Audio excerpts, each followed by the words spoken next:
ഇഷ്ടക്കേടുണ്ടായിട്ടല്ല, പക്ഷെ ഇത്ര പെട്ടെന്നൊരു കല്യാണം. ഇപ്പൊ തന്നെ പോയി കെട്ടണ്ട. ഉറപ്പ് കഴിഞ്ഞ് നിശ്ചയിച്ച് മുഹൂർത്തം കണ്ടുവച്ച്. അതല്ല, സിനിമാക്കാരെപ്പോഴാ വിളിക്കാന്നറിയില്ല. ഞാൻ പെണ്ണ് കെട്ടിയവനാണെന്ന് നാനയിലോ ചലച്ചിത്രത്തിലോ മറ്റോ ന്യൂസ് വന്നാൽ എന്റെ ഇമേജ് ഇടിയും. സ്ത്രീ ഓഡിയൻസിന്റെ ഇടയ്ക്ക് എന്റെ മാർക്കറ്റ് പൊളിയും.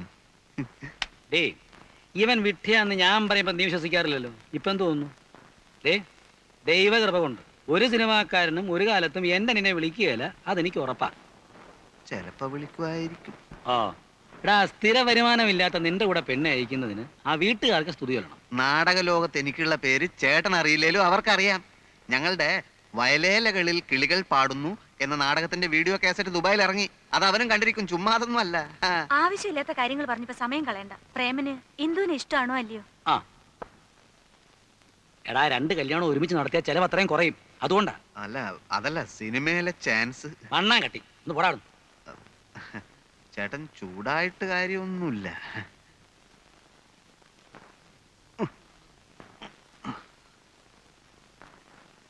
കെട്ടിക്കളിയല്ലേ, പ്രായവും കടന്നു പോകുന്നു.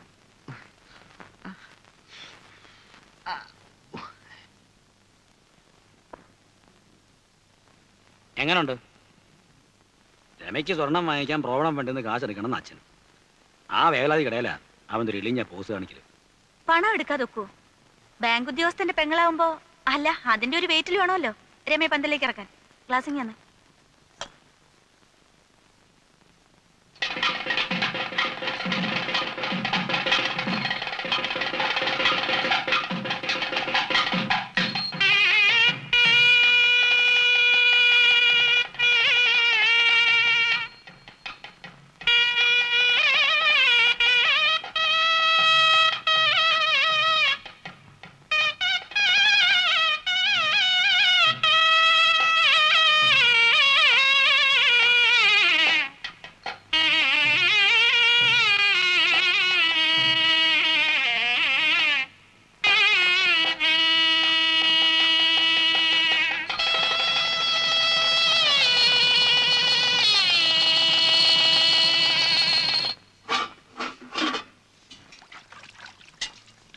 ആ പാത്രം കൊണ്ട് മാറ്റി വെച്ചേ.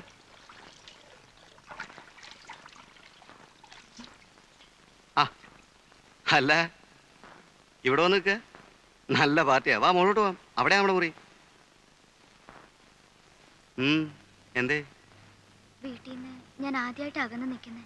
അതുകൊണ്ടെന്താ? അല്ല, അവിടെ കൊണ്ടാക്കണോ? അല്ലെങ്കിൽ തന്നെ എനിക്ക് അങ്ങോട്ട് വരാൻ പേടിയാ. ഞാൻ വലിയ മഹാകവിയാണെന്ന് ധരിച്ചു വെച്ചിരിക്കുക തന്റെ ചേട്ടൻ, നടൻ. മഹാകവിയോ? അന്ന് അങ്ങേര് എന്നെ കാണാൻ കോളേജ് വന്നപ്പോ രക്ഷപ്പെടാൻ വേണ്ടി ഞാനൊരു ബുദ്ധിജീവി കളിച്ചു, ഒരു കവിതയും കാച്ചി. അല്ലെങ്കിൽ റോട്ടി വെച്ച അന്ന് ഞാൻ തല്ലുകൊണ്ടേനെ. ഇന്ന് കല്യാണ തിരക്കിനിടയ്ക്ക് എന്നോട് പറയാ അവരുടെ അടുത്ത നാടകത്തിനൊരു പാട്ട് എഴുതി കൊടുക്കാൻ. എന്നോട് നീ ഇവിടെ ഒന്ന് നിൽക്കണോ? അപ്പുറത്തോട്ട് ചെല്ല്, അവിടെ 100 കൂട്ടം പണിയുണ്ട്. മോളെ, ഇവര് പുറപ്പെടുകയാത്രേ.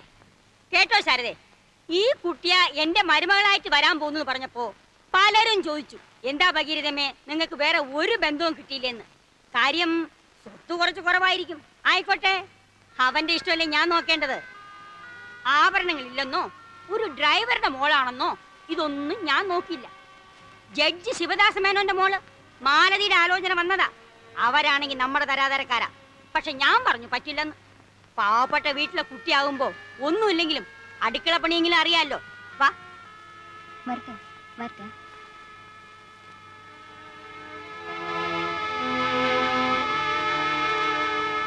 എഴുതിയോ?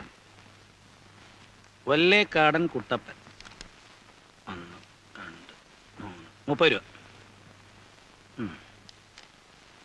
മാട്ടാത്തൊടി രാജൻ 50 രൂപ.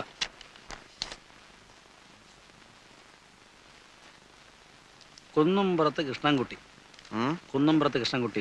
25 രൂപ. കുന്നുംപുറത്തുകാർ 25 രൂപയെ തന്നുള്ളൂ.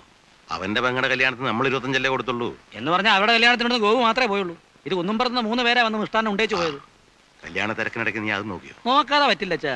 വിഷു ഹാപ്പി മാരീഡ് ലൈഫ് എന്നൊരു ആശംസ കാഴ്ചയാലൊന്നും കല്യാണത്തിന് നടക്കുകയില്ല. ഓണം കൊണ്ട് കാര്യമായി. എനിക്ക് ഉറക്കം വരുന്നു. അവൻ പോയി കിടന്ന് ഉറങ്ങിട്ടാ ഉണ്ണി. പ്രേമ നീ പോ. എന്ന് പറഞ്ഞാൽ അങ്ങനെ അവനും കണക്കറിയണ്ടേ? എനിക്കൊന്നും അറിയണ്ട. എടാ ഗോപു, നീ ഇരുന്ന് എഴുത്. വേണ്ട, ഞാൻ എഴുതാം. നീ വരുത്ത് പഠിക്കടാ. വേണ്ട, ആരും സഹായിക്കണ്ട, ഞാൻ തന്നെ എഴുതിക്കോളാം. വീട്ടിലായാലും ബാങ്കിലായാലും കണക്കെടുത്ത് നമ്മൾ പഠിക്കാനാ. ഒന്നുമില്ലേ?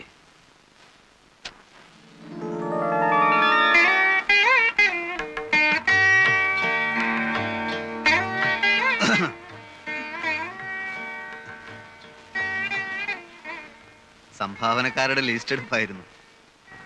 പണത്തിന്റെ കണക്ക് തലേ കയറിയ മനുഷ്യന്റെ വിവേകം നശിക്കും. ഉണ്ണിയേട്ടന്റെ കണ്ണില് ലോകം മൊത്തം ഒരു ബാങ്കാ, വേൾഡ് ബാങ്ക്.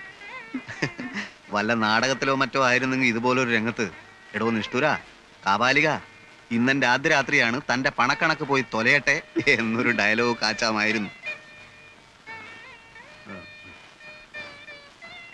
പഴങ്ങളുടെ തട്ടവിടെ, ആപ്പിളും ഓറഞ്ചും ഒക്കെ അങ്ങനെയാണല്ലോ രീതി. പിന്നെ ഒരു ഗ്ലാസ് പാല്. സിനിമയിലൊക്കെ ആദ്യ രാത്രി തുടങ്ങി കണ്ടിട്ടുള്ളത് ഇതൊക്കെ നല്ലോണം ഭക്ഷിച്ചോണ്ടാ.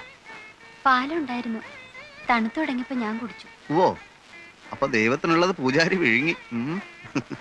കുഴപ്പമില്ല, തൽക്കാലം ഈ ദൈവം ശപിക്കുന്നില്ല. മാത്രമല്ല വരം വല്ലവും വേണേ ചോദിക്കുകയും ആവാം. ഒടുവിൽ പറഞ്ഞത് കാര്യമായിട്ടാണ്. ഇഷ്ടാനിഷ്ടങ്ങളൊക്കെ ഇന്ദുവിന് തുറന്നു പറയാം. എന്നാ പറയട്ടെ, തീർച്ചയായും. നാടകത്തിൽ അഭിനയിക്കുന്ന എനിക്ക് ഇഷ്ടമല്ല. ഞാനോ? ഉം.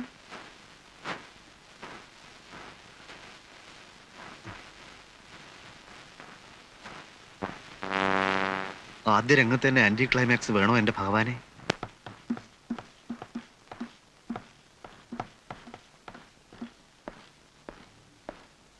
അമ്മേ, ഞങ്ങളൊരു സിനിമയ്ക്ക് പോവാ. ഏ? സിനിമയ്ക്ക്. സിനിമയ്ക്കോ? ഇന്നെന്താ ആഴ്ച? ഞായറാഴ്ച. എടാ, ഞായറാഴ്ച ആരെങ്കിലും സിനിമയ്ക്ക് പോവോ? ഞായറാഴ്ച സിനിമയ്ക്ക് മുടക്കൊന്നുമില്ലല്ലോ. അതല്ല മോളെ, ഭയങ്കര തിരക്കായിരിക്കും. ആ തിരക്കിനിടയിൽ ക്യൂ നിൽക്കാനും ടിക്കറ്റ് എടുക്കാനും എന്റെ മരുമോള് ബുദ്ധിമുട്ടുന്നത് എനിക്ക് സഹിക്കില്ല. നിങ്ങൾ നാളെ പൊയ്ക്കോ, വേണമെങ്കിൽ അമ്മയും വരാം. എന്നാ പിന്നെ നമുക്ക് നാളെ പോവാം. ആ, നാളെ ഉച്ച കഴിഞ്ഞ് മാറ്റിക്ക് 3 ടിക്കറ്റ് ബുക്ക് ചെയ്യും. ചെല്.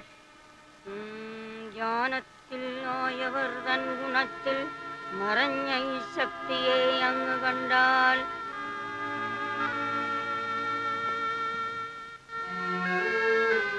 നാളെ നമുക്ക് ഒരു ടെൻഷൻ ഇല്ലാതെ സിനിമയ്ക്ക് പോവാം കേട്ടോ. വേണ്ട, ഞാനില്ല. അമ്മയും മോനും കൂടെ പോയി കണ്ടാ മതി. അയ്യേ, എന്താ ഇത്? അമ്മ നമ്മളോടുള്ള സ്നേഹം കൊണ്ട് പറഞ്ഞല്ലേ. അത് എനിക്കൂടെ തോന്നണ്ടേ? കോംപ്ലക്സാ. മരുമോൾ വന്നപ്പോ മോന്റെ സ്നേഹം കുറഞ്ഞു പോകുന്നുള്ള പേടി. ദേ, പറഞ്ഞു കാട് കയറണ്ട. തൽക്കാലം അമ്മ പറയുന്നത് കേട്ട് നടന്നാ മതി. നീ ഇത് മുഴുവനും ഇന്ന് അലക്കാൻ പോവാ? കുറച്ചവിടെ ഇട്ടേക്ക്, ഞാൻ അലക്കിക്കോളാം. വേണ്ടമ്മേ, ഒറ്റ അലക്കിന് തീർന്ന അതാ സുഖം. അച്ഛനാ ഷർട്ടിങ് തന്നെ. ഓ, ഇത് മുഷിഞ്ഞില്ല മോളെ. ഇന്നലെ ഇതല്ലേ ഇട്ടത്, മുഷിഞ്ഞില്ലേലും സാരമില്ല. എന്റെ ഷർട്ട് മുണ്ടും എടുത്തോട്ടെ. ആ, കണ്ടോ, പഠിക്കുന്നതിനിടയിൽ അവന്റെ ഒരു കാര്യാന്വേഷണം. വായിക്കുന്ന പുസ്തകത്തിൽ ശ്രദ്ധിച്ചു വായിക്കടാ. ഓ, ഈ ചെക്കനെ എത്ര പഠിപ്പിച്ചിട്ടും കാര്യമില്ലെന്നാ എനിക്ക് തോന്നുന്നത്. ഇന്നലെ അവൻ എന്നോട് പറയാന്നേ, അവന് ഡ്രൈവിംഗ് പഠിക്കുന്നതാ ഇഷ്ടംന്ന്.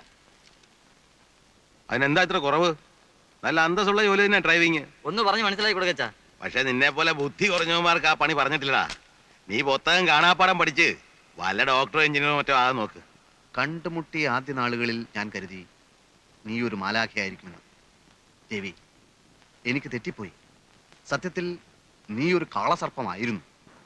കണ്ടുമുട്ടിയ ആദ്യ നാളുകളിൽ ചേച്ചി പറഞ്ഞത് കേട്ടോ, നമ്മളോട് പുറത്തൊക്കെ ഒന്ന് പോയി വരാൻ.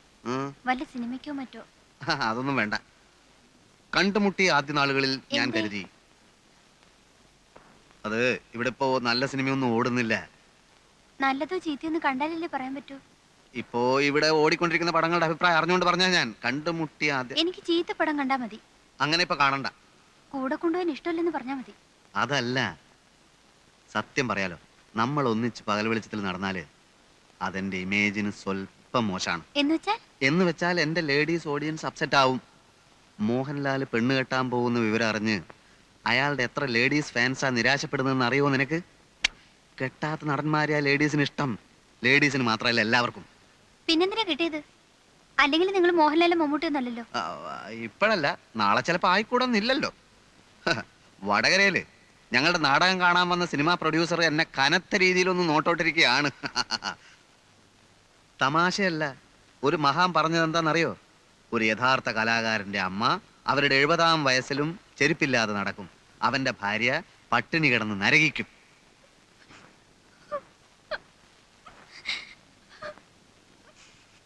ഇന്ന് ഒരു ദിവസത്തേക്ക് ഈ തത്വമൊക്കെ മറക്കാം. മുഖം വീർപ്പിക്കണ്ട. ഉച്ച കഴിഞ്ഞിറങ്ങാം. ഒരു കറക്കം, ഒരു മാറ്റിനി. ചെല്ലു, ഒരു ചായ ഇട്ടുകൊണ്ടുവാ. ചെല്ലാൻ. കണ്ടുമുട്ടിയ ആദ്യ നാളുകളിൽ ഞാൻ കരുതി നീ ഒരു മാലാഖയായിരിക്കുമെന്ന്.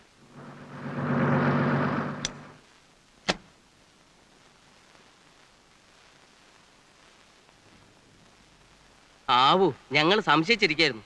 പ്രോഗ്രാം നേരത്തെ പറയാത്തതുകൊണ്ട് പ്രേമൻ ഇവിടെ കാണുമെന്ന്. കവിതാലയക്കാരുടെ ഹീറോയിനിക്ക് സുഖമില്ല, അതുകൊണ്ട് പെട്ടെന്ന് നമുക്കൊരു പകരക്കളി വീണ് കിട്ടി. നമുക്ക് പോയിക്കളെ. ആ ഇന്ന് വേണ്ടെന്ന് പറയുന്നേ. അത് പറ്റില്ല. ആ മഹാൻ കലാകാരന്മാരെ പറ്റി പറഞ്ഞ ഓർമ്മയുണ്ടല്ലോ. ഒരു യഥാർത്ഥ കലാകാരന്റെ ഭാര്യയ്ക്ക് ഇതുപോലുള്ള പല ദുർഘട ഘട്ടങ്ങളെയും അതിജീവിക്കേണ്ടതായിട്ടുണ്ട്.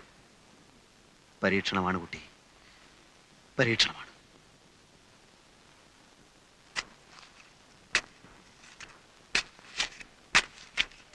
ദേ ഇങ്ങോട്ട് വന്നേ. പറഞ്ഞോ.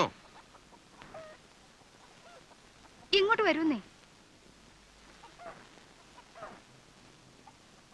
നമ്മുടെ ആശ ദൈവം കേട്ടു എന്നാ തോന്നുന്നേ. നമ്മുടെ ഏതാശ? ഗീതയ്ക്ക് വിശേഷം ഉണ്ടോന്നൊരു സംശയം. ആ നിന്നോട് പറഞ്ഞോ? 2-3 ദിവസം മുമ്പ് ഒരു സൂചന തന്നിരുന്നു. ഇപ്പതാ കടുമാങ്ങ ഇട്ട ഭരണിയുടെ കെട്ട് പൊട്ടിച്ചിരിക്കുന്നു.